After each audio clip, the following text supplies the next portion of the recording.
Amy, I hope you can do something about the food. It's not very good. What do you mean it's not very good? I'd like you to make better bread. They sell better ovens to bake bread nowadays. Fine then. I'll tell the housekeeper, Emanuela, about this. I am Amy Anderson, 35 years old, and currently a full-time FX trader working from home. I met my husband Eric, who is 2 years older than me, at my previous job. When we first met, we worked for a small mail order company. He was in the pet food department, and I was in the cosmetics department answering customer phone calls. Our company habitually flouted labor regulations, so we worked overtime every day, often getting home late. We always looked forward to going out for a drink once a week after overtime with a group of coworkers.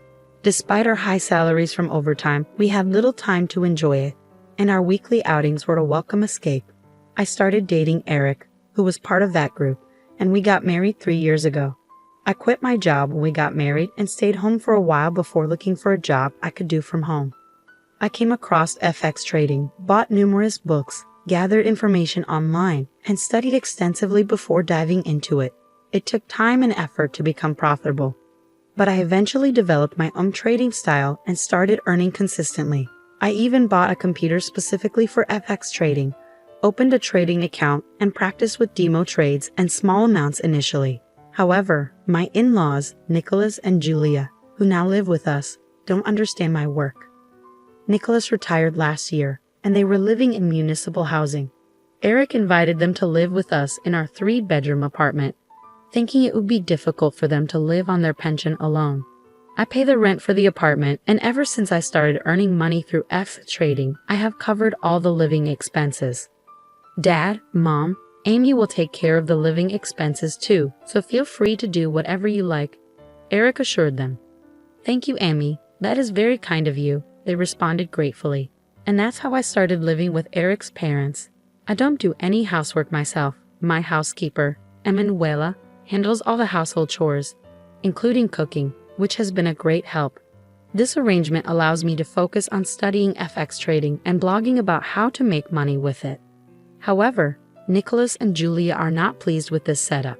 Initially, they were polite and thankful, but after 2 months, they started questioning the point of having a wife who stays at home and doesn't do any household chores, calling FX trading a form of gambling. They nag Eric about it, although they don't say it directly to me.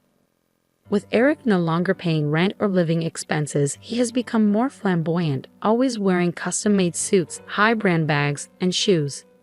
He loves fashion and enjoys spending money on it, so he defended me against his parents' complaints about my work. Recently, though, Eric's attitude has changed. Hey Amy, you're always in front of the computer, you don't wear any makeup, and you only wear sweatshirts. Isn't that too plain and boring? He asked. Do I really need to put on makeup and get dressed up when I'm just staying at home, not going out? I responded. That may be fine for you, but it's not good enough for me, he said. Wait a minute, what do you mean by not good enough for you? Are you saying that just because I'm not dressing up, I'm not good enough for you? That's right. Don't you ever want to dress up for me to be more attractive to you? Attractive to you? What are you talking about? I asked, bewildered. I need to dress up for you to be attracted to me? I asked, stunned by Eric's words. Since that conversation, my husband Eric started complaining about me to Nicholas and Julia. One day after dinner, as I was about to go to the bathroom, I overheard their conversation from the living room. Amy, what is always up with her? Eric asked. She makes fun of us, doesn't she? Always makes us feel bad, Nicholas replied. That's right, that wife of yours is making fun of us. She thinks we're poor because we lived in municipal housing, Julia added. Yes, I feel that way too. And the fact that she doesn't do any household chores is her way of saying she's different from us. She's just gambling to make money, and she's so bossy about it, Eric continued. Anyone can do FX trading. Even Amy just studied a little on her own and soon started earning $80,000 every month, Nicholas said. I can do it too, Eric asserted. You're right, Eric, you can do it too. I don't like how she's bossy and arrogant when she's just making money by gambling and not working hard for it. Anyone can do what she is doing. Besides, she's not even cute. I always wonder who she thinks she is, Julia said. I worked from home, but Eric and I used to have breakfast together before he left for work. He still worked at the same company we used to work for, so he came home pretty late. Breakfast should have been our time together, but Eric started avoiding it, saying, "Oh, I'll just eat breakfast on the way." Seeing Eric act this way, Julia commented sarcastically, Eric is getting tired of you because you don't even fulfill your duties as a wife. That's what you get, Amy. What do you mean by duties as a wife, Julia? If you're talking about household chores, hasn't Emanuela done them perfectly? Nowadays, what you so-called duties as a wife are outdated, I retorted. Outdated. We cherish the good old customs in our family. Your grandmother-in-law used to discipline me a lot, Julia replied. What do you mean by disciplined? Isn't it enough if the household chores are done well? I'm paying Emanuela enough for it, I said. Do you think this is about money? Do you think that if you bring up the subject of money, I will shut up? Just because you are paying for all our living expenses, you shouldn't be bossy and arrogant about it, Julia snapped. Despite her words, Julia seemed to enjoy socializing with her peers in the apartment building, buying expensive high-end brand bags with the money saved from not paying for their own living expenses. Nicholas, too, devoted his pension to his hobby of golf, purchasing new clubs and keeping a golf bag at the front door. I am the one who is covering and paying for the rent and all of their living expenses. What is up with these people? Even though I questioned their behavior and attitude towards me, my parents-in-law had nowhere else to live, so I just put up with them for now. About a month after Eric stopped eating breakfast with me, his number of business trips increased. Eric said he was in charge of starting up a new department at the company and was thinking of importing LEDs from Korea, so his trips to Korea became more frequent. That weekend, too, he went on a business trip to Korea. Since my husband was away, I went out for dinner with Lily, a friend of mine from school, at a fancy Italian restaurant. I had been to this restaurant with Eric before, and there I saw Eric, who was supposed to be on a business trip to Korea.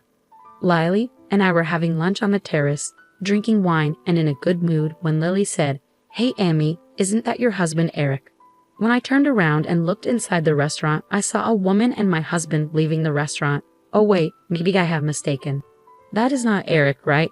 Because he is supposed to be on his business trip to Korea, Lily said, trying to cheer me up. But it was obviously my husband Eric. Every time Eric said he was going on a business trip to Korea, he was actually spending the weekend with another woman. The woman with him was a petite, cute-looking woman who appeared to be in her early 20s, much younger than Eric, who is 37 years old. I recalled Eric saying, "Don't you want me to be attracted to you?" It seems certain that my husband was definitely cheating on me. So the next day, Monday, I immediately requested an affair investigation by a professional investigator. Recently, I've been receiving more and more packages addressed to Julia at home. Julia, did you buy something again? Be quiet, Amy. Do I need your permission to buy anything? No, that's not what I am saying. Julia seemed to be addicted to online shopping, buying high-end brand bags and jewelry. I worried because there are many fake high-end brand bags sold online. One day, Julia came into the room where I was working and said, "Hey Amy, I'd like you to take a look at something." "What is it?" "Just come here." I had no choice but to follow her. In the living room, she was opening a package that had just been delivered. I bought 5 bags. They were cheap as a bundle, so I bought them. When I looked at the bags, they seemed to be fake. Julia, you should be very careful buying things online because there's a high chance they might be fake, especially high-end brand bags and jewelry. Julia had paid $5,000 for the fake bags. The mail order site was well designed and didn't look like a scam at first glance, but the prices were unreasonably low. Julia paid by bank transfer, so there was no way to stop it with her credit card company, and the cooling-off period policy was well stated, so she wasn't eligible for a refund. Julia, you have to be careful about fakes when you're buying high-end brand goods online. If the price is unusually low, it's likely a fake. You have to really think it through and not jump on it just because it's cheap. Don't make it sound like I don't know what I was doing, Amy. No, it's not that. It's just you wasted $5,000 on fake bags. Shut up, shut up, shut up. Since talking didn't help, I went back to my room and continued working. After dinner on Sunday, Nicholas suddenly told me to stop doing FX trading. The previous Saturday, Nicholas went golfing with a friend from his former workplace, where he heard about Forex trading and said, "I heard that Forex trading is a scam. Amy, are you making money by scamming people?" "What? No, I'm not scamming anyone. I'm just trading currencies. How do you make money with FS trading? Scammers lure people in by saying they won't lose money, which is what I heard from my friend." "Are you scamming people, Amy?" "No, I'm not making or luring people to invest in anything. I just blog about Forex for those interested. There's no scamming involved." "I see you using social networks. That's what scammers use to trick people." "No, I'm just sharing helpful information. There's no scam here." "You think you can fool me because I don't know anything about computers?" "No, I'm not fooling or scamming you. Dad thinks you're scamming because it seems too easy for you to make money, Amy." "It's not easy money, Eric. I've explained this many times. It's not that easy. You studied a bit and now make a lot of money. It must be easy. Meanwhile, I'm busting my ass at work, starting a new department." "Eric, I thought you supported my FX trading. Do you want me to stop? If I do, what happens to the payments? We won't even be able to afford the rent." "I can pay the rent myself." Since I'm the full-time FX trader, Eric and his family have been able to live the way they do now. But my in-laws don't appreciate that and just complain about me being an FX trader. The next day, I received the results of the investigation regarding Eric's infidelity. He was definitely cheating on me with a 25-year-old woman, 12 years younger than him, who worked with him and had joined the company after I left. She accompanied Eric on his business trips to Korea. After receiving the results, I contemplated what to do. That same day, Emanuela cooked dinner for us, and as she was leaving, Julia started to speak. "Amy, we had a conversation, Nicholas, Eric, and I, and we don't like everything about you. We will live on our own, and I want you to leave." Eric had not yet returned from work. "We don't want to be supported by the money you made from your scams. I don't like the way you act like you know everything. We've talked this over with Eric and decided. Amy, I'm going to ask you to leave." I felt this was the right thing to do. The fact that my husband wasn't even here showed he no longer had any feelings for me. There was no reason for me to take care of these people. I packed my bags and moved to a hotel. The divorce was finalized shortly after. Since I discovered Eric was cheating, I filed for alimony. I rented a one-bedroom apartment suitable for one person and moved in. I changed the lease of the apartment where I lived with Eric to his name. About 4 months later, I received a call from Eric. He wanted to talk and said he would come to my current apartment. When he arrived, Nicholas and Julia were with him. I had a bad feeling. "Amy, we are very sorry. We apologize for our horrible behavior. Please live with us again," Eric said apologetically. Nicholas and Julia hurriedly started apologizing too. "What is this?" I asked. Eric, looking down, started to explain. "We can't afford the $40,000 rent and are about to be evicted. We have nowhere to go. Please help us, Amy." "What on earth are you saying?" Eric explained that right after I left, his new department of importing and selling LEDs turned out to be a failure. The Korean manufacturer delivered defective products, and Eric couldn't return them because he didn't understand the contract well. He was fired, and in an attempt to make money, he bought a computer to become a full-time Forex trader but failed miserably. Nicholas and Julia also failed in their investment attempts. They couldn't pay the rent and had no money to move out, so Eric came to beg for help. "We are already divorced, Eric." "Yes, I know, but help us please. What happened to your pretty girlfriend who was 12 years younger than you?" "When I got fired, I couldn't get in touch with her anymore." "Yeah, why would someone stay with a guy who got fired from his job?" "Amy, you're all I have left. Let's get remarried and have another chance." "That's right, Amy. We realized we were wrong. We are very sorry. Please give us another chance," Nicholas and Julia echoed. "No way, Eric." "Amy, don't say that. I'm sorry. I'll never cheat on you again." "That's right, Amy. Eric will never cheat on you again. Yes, let's all be a family again." "No way in hell. If you persist, I will call the police."